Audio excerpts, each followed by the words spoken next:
Pastor Enoch Adeboye, the respected General Overseer of the Redeemed Christian Church of God RCCG, issued a powerful prophetic warning and call to intercession, urging Christians across the African continent and diaspora to pray fervently for Captain Ibrahim Traore, Transitional President of Burkina Faso, before a sea of worshippers gathered at Redemption Camp, and with thousands more watching online from across the globe.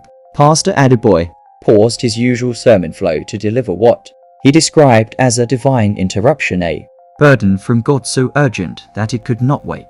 In his words, he said, "My children, today I do not come to preach as usual. I come to deliver a message from the throne room." Pastor Adeboye began, his voice trembling slightly with the weight of his message. "The Lord woke me early this morning. I saw a vision, and what I saw broke my heart, but also ignited a fire in me."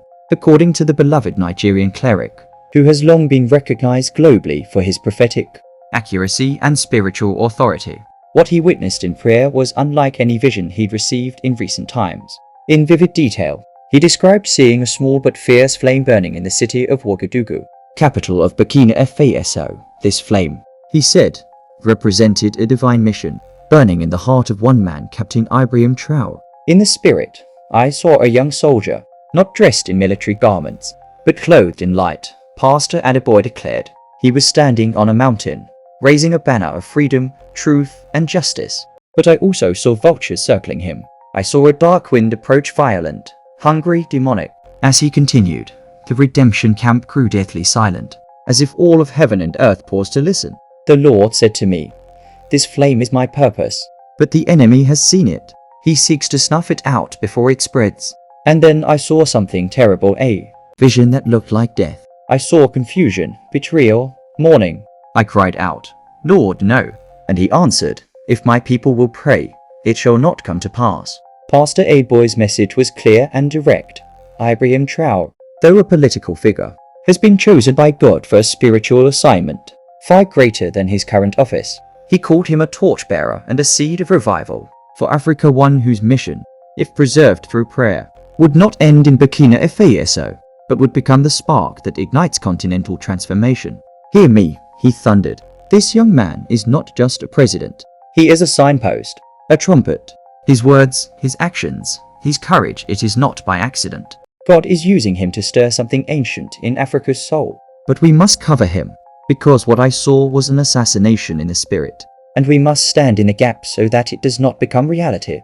The gravity of his warning was not political. He insisted, but deeply prophetic. "I am not campaigning for any man. I am not defending flesh. I am announcing purpose. When God begins to move, he often starts with someone the world does not expect. David was a shepherd. Joseph was a prisoner. Moses was a stammerer. And yet, they changed the course of history." From Traore, Pastor Adeboye turned his gaze toward the larger vision, Africa itself. And what followed was a prophetic declaration of hope, fire, and restoration. "Africa, the time of your rising is near. I saw it. A continent long mocked will become a land of miracles. A place long shackled by injustice and foreign control will shake itself free like a lion awakening from sleep.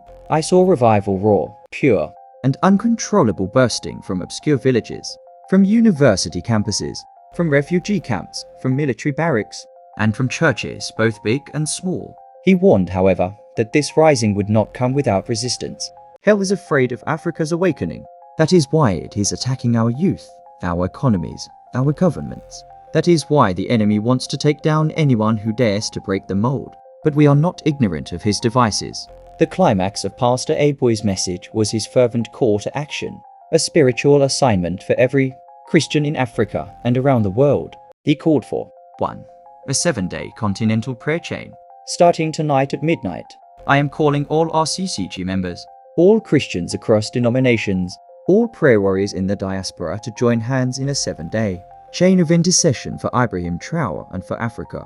The prayer chain is to include midnight prayers wherever possible, laying hands on the map of Africa and declaring revival, fasting as led by the Spirit, whether food, media, or habits. Specific mention of Ibrahim Traore in every prayer session. 2. Unified prayer points for Africa, protection for young African leaders with godly purpose, uprooting of corruption and spiritual blindness, divine strategies for African economic and political liberation, a wave of revival across the continent, unity among African believers, breaking denominational walls. With tears welling in his eyes, Pastor Adeboye knelt at the altar and raised both hands toward heaven. Father, do not let this flame be quenched. We cry out today for a continent you have not forgotten. Raise up your Esthers, raise up your Gideons, raise up your Daniels and your Deborahs. Protect Ibrahim Traore. Use him beyond politics. Use him as a stone in the riverbed that splits the waters of history. The choir began singing softly, the atmosphere heavy with divine presence. Some fell to their knees weeping, others lifted their hands in solemn unity.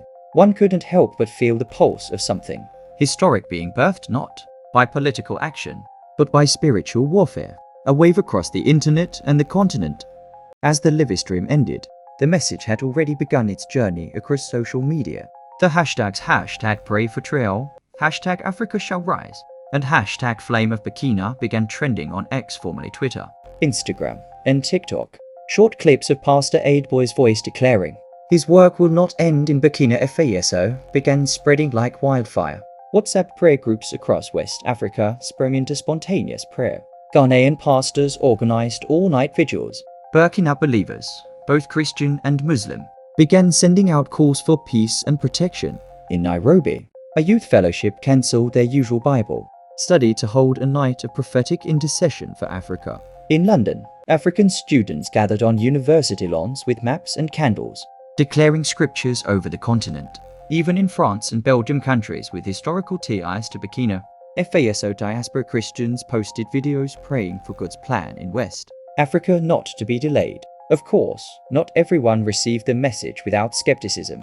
A few online commenters questioned the wisdom of mixing religion with politics. Some asked why a pastor would speak about a military leader, while others accused Pastor Adeboye of being dramatic. But many came to his defense. Dr. Patience Madu, a Nigerian theologian based in the UK, tweeted, "What Pastor Adeboye did today is not politics. It is prophecy. If you understood the spiritual history of nations, you would know that revival often begins with individuals who shake systems." Others pointed to biblical examples, the roles of prophets in ancient Israel, the anointing of kings, and even modern parallels in world history, where revival and reform were sparked simultaneously. A moment history may remember. As the sun set on Redemption Camp that Sunday evening, the spiritual embers of the morning still burned brightly. Few who were present would forget the sight of Pastor Adeboye weeping over a continent, calling her sons and daughters into position. Let it not be said that when destiny knocked, Africa was asleep. He had said, "Let it be said that we prayed and heaven answered." Already, preparations are underway for a Pan-African prayer summit being organized by RCCG's continental offices.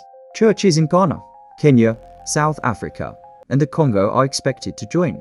Pastor Adeboye's team has announced a 21-day prayer devotional specifically for African awakening to be distributed freely online. Whether Ibrahim Traore himself hears about the prayer call or not, the spiritual momentum has already begun. This is not just about one man. This is about the birth of a spiritual reformation. This is about Africa's flame refusing to die. This is about a sleeping giant beginning to rise with fire in her bones and purpose in her veins. Africa, the flame is lit. Will you keep it burning? We may not all hold political power, but we all hold spiritual authority, Pastor Adeboye said in closing. And when Africa prays, the world shifts.